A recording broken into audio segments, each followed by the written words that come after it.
ते कारभारीन चौरंगाच्या खुरा.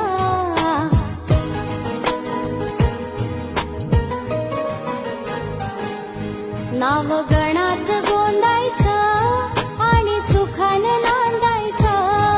गाव देवाच्या हुकुमानं नातं नव्यानं सांधायचं. भेट दिली ही गाव देवानं, भेट दिली